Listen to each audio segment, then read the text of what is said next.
নমস্কার বন্ধুরা, welcome to my channel Ranjit Haldar. আপনাদের জন্য নতুন ভিডিও নিয়ে এসেছি। লাল জামরুল গাছ কয়েক মাস আগে আপনাদের জন্য নতুন একটা ভিডিও দিয়েছিলাম লাল জামরুলের কিভাবে পরিচর্যা করতে হয়। তার ঠিক কিছুদিন পর গাছের ফল এসেছে, গাছের ফলের গ্রোথ এবং যে প্রজাতির জামরুল গাছ আমি বসিয়েছিলাম ঠিক সেই প্রজাতির ফল ও গাছে এসেছে। এই জামরুলটার মার্কেট ভ্যালু বর্তমানে 200 থেকে 250 টাকা কেজি এবং এর বৈশিষ্ট্য হলো এর ভিতরে কোনো দানা নেই। যেটুকু দানা আছে সেগুলো খুব ছোট্ট দানা, যেটা টেস্টি হয় এবং মিষ্টি এবং খেতেও ভালো।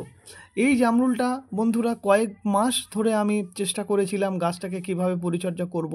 অনেকেই বলেছে পোকা লাগে, এই সেই, ফল আসে না। আমার এই গাছটায় দফে দফে ফুল আসছে, ফল হচ্ছে। এখানে আমাকে কি করতে হবে, নিম পাতার জল ফুটিয়ে সেটাকে ঠান্ডা করে শ্যাম্পু, যে কোনো শ্যাম্পু দিয়ে স্প্রে করতে হবে। করলে পরে পোকাগুলো ছেড়ে যাবে এবং গাছের যে ফল আসছে সেটাও ভালো থাকবে। আর বিশেষ করে এই গাছটার পরিচর্যার জন্য আমি আপনাদেরকে দেখিয়েছিলাম জৈব সার দিয়ে কিভাবে করতে হয়।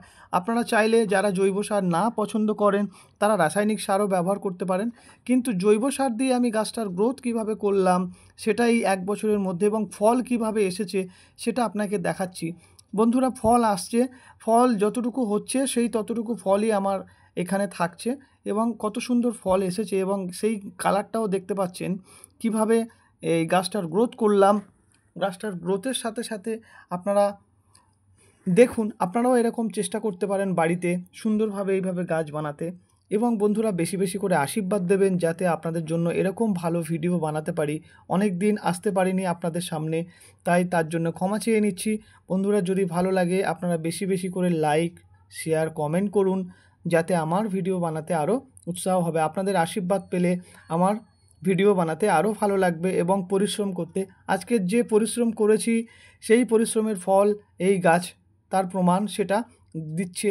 এটা একটা থাইল্যান্ড প্রজাতির গাছ।